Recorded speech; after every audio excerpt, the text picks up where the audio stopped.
Putin's first visit to the West as president should have been an auspicious torture in Chechnya.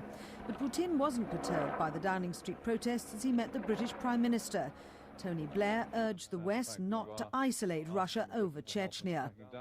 Any response to the situation in Chechnya and to Russian concerns has to be proportionate, and we have many times expressed our concern on that score.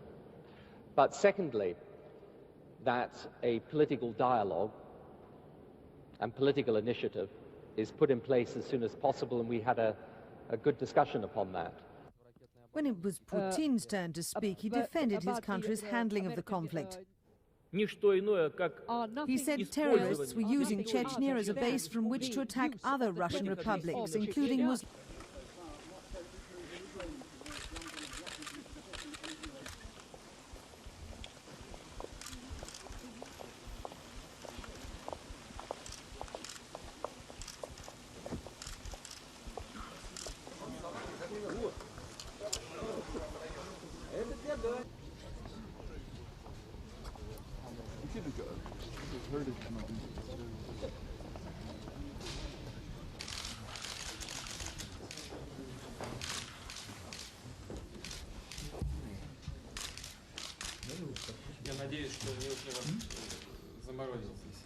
I hope I have not frozen you to death. Очень красивое место, очень благодарен.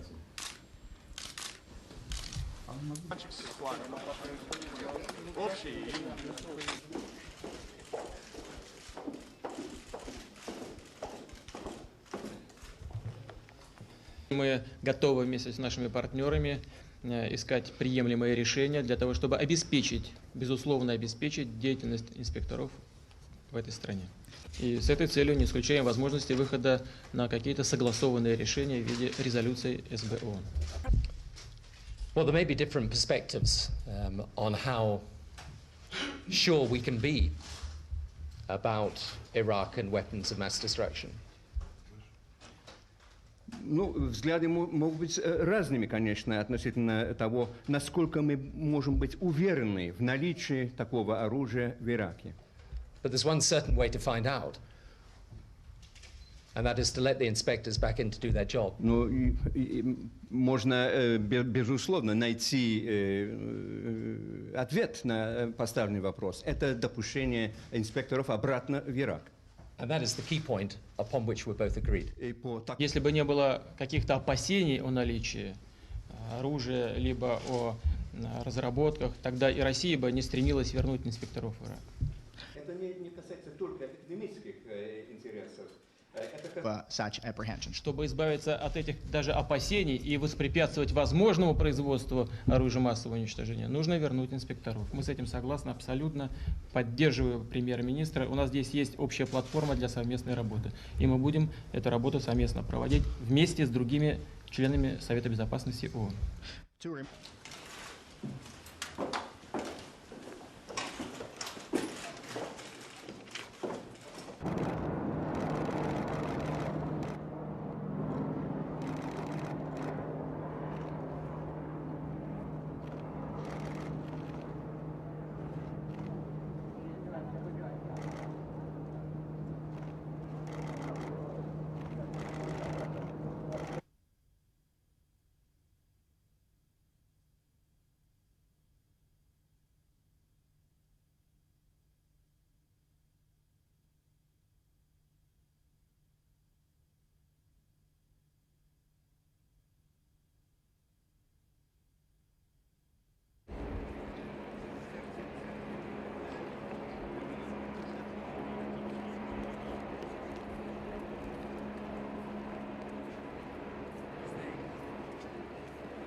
Мы и сейчас говорим совершенно откровенно с премьер-министром по этим вопросам. Если мы все считали, а мы ведь тоже считали, Россия тоже считала, что в Ираке может быть оружие массового уничтожения. Мы не знали этого наверняка, но мы исходили из того, что это может быть, что оно там может присутствовать. И мы, конечно, это разоруженческое досье должны как-то закрыть. Потому что если мы не знаем, было оно или нет, если было, то где оно спрятано, кто имеет к нему доступ, то это, конечно, представляет угрозу.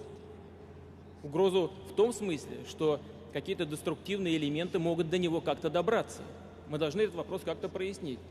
Ничего здесь смешного нет, вопрос очень серьезен. Улучшающиеся отношения между нашими специальными службами, которые находятся в прямом... Затрагивалась и тема Ирана. Я проинформировал премьер-министра о параметрах российско-иранского сотрудничества. Мы пришли к единому мнению о необходимости дальнейшего поощрения Тегерана к сотрудничеству с МАГАТЭ. Whatever diplomatic issues there have been between our countries or between, say, Britain and France or whatever diplomatic difficulties, essentially, we share the same perspective on these questions of extremism and terrorism. And we face the same threat. And that is the threat today. The threat is not a clash between the big powers in the world. The threat is from these extremists and terrorists and unstable states developing these weapons and the combination of the two coming together. That's why it's important we work together, and that's why it's important from now on that the international community is united on that basis. One final Russian question. You know, I'm not saying that there won't be differences in the future that arise, but I am saying that I think, particularly after what we have all been through over Iraq, there is a real sense that I have of the international community pulling back together again and working together. And that's, you know, that is vitally important for all of us. And as I said a moment or two ago, if we genuinely can transform Iraq into a stable and prosperous and democratic country, that is a tremendous thing for Iraq, for the region, for the world, and that includes Britain and Russia.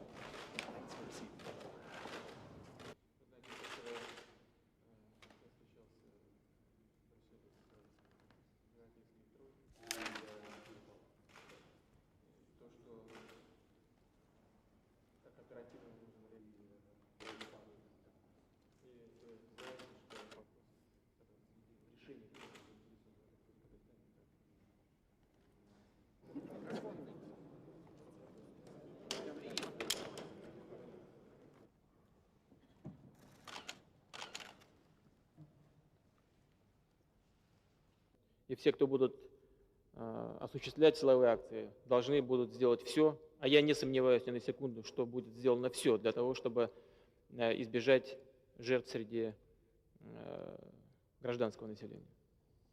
And those who will be engaged in the proposed actions will have to do their utmost, and I'm sure they will do their utmost, in order to prevent sufferings and killings of innocent civilians. Но если же такие жертвы все-таки будут иметь место, то вина за это ни в коем случае не должна быть возложена на тех, кто будет планировать и проводить операцию. Вина должна быть возложена на террористов, которые сделали гражданское население заложником своих целей.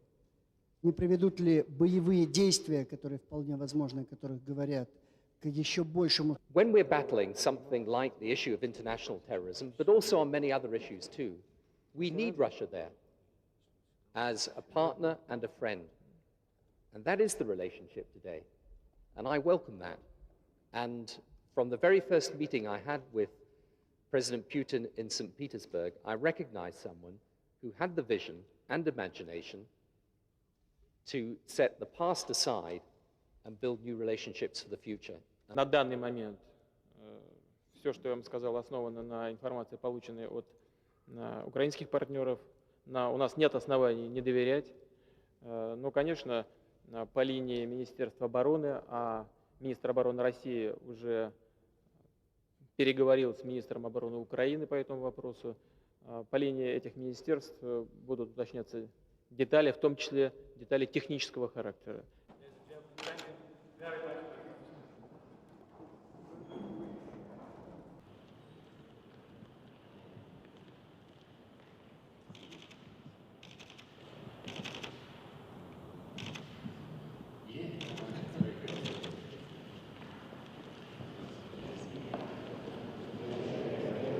have to understand the scale of the problems that the president of Russia has to deal with, and they're unlike any of the problems that any of the rest of us in the Western world have to deal with. I mean, he's dealing with an economy that needs absolutely fundamental restructuring, civic society that needs to be rebuilt after the years of communism, and external relations that have a whole series of historical legacies that have to be overcome. So I don't think it's surprising that he is and presents himself as a strong leader, as a patriotic leader for Russia.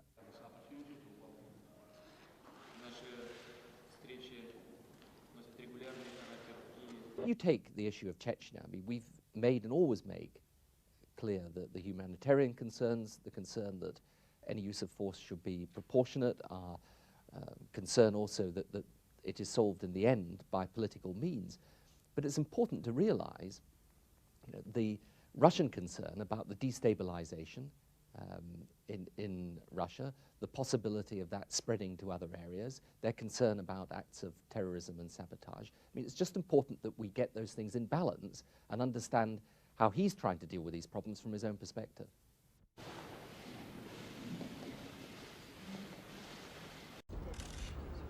Right. Yeah.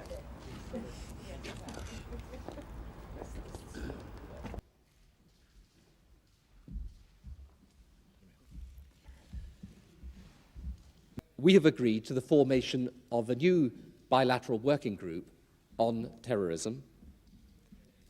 And that will get underway as soon as possible and allow our two countries to cooperate in defeating this attack upon the civilized world. I do think that the part that Russia has played in the international community since the 11th of September has been remarkable. I mean, we have cooperation today in the international coalition against terrorism.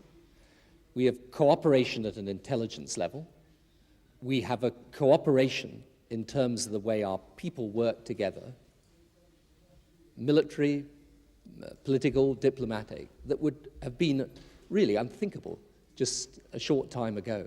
The proposals that we have made on the new relationship between NATO and Russia. Все не так просто, и мы не собираемся делать вид, что имеем дело исключительно с проявлениями терроризма в Чечне. Хотя значительная часть проблем создается там именно международными террористами. Это факт, который не вызывает сомнения и является общепризнанным. Там воюет до сих пор, снабжает деньгами людей, которые не сложили оружие, снабжают деньгами именно международные террористы и их спонсоры. Воюет большое количество наемников, прежде всего, конечно, из арабских государств. До сих пор. Но есть и часть тех, которые не сложили оружие, которых, наверное, к такой категории отнести нельзя. Ими движет прежде всего идея сепаратизма. Хотя в данный момент времени все это определить те области взаимодействия, в которых Россия принимать участие в рамках НАТО не будет, и не распространение оружия массового уничтожения, средств его доставки, борьба с терроризмом. Это те ключевые вещи, те реальные угрозы, которые беспокоят сегодня всех нас. Именно это мы и предлагаем обсуждать. И я думаю, что если мы объединим свои усилия, если будем действовать совместно, то эффективность нашей работы многократно повысится.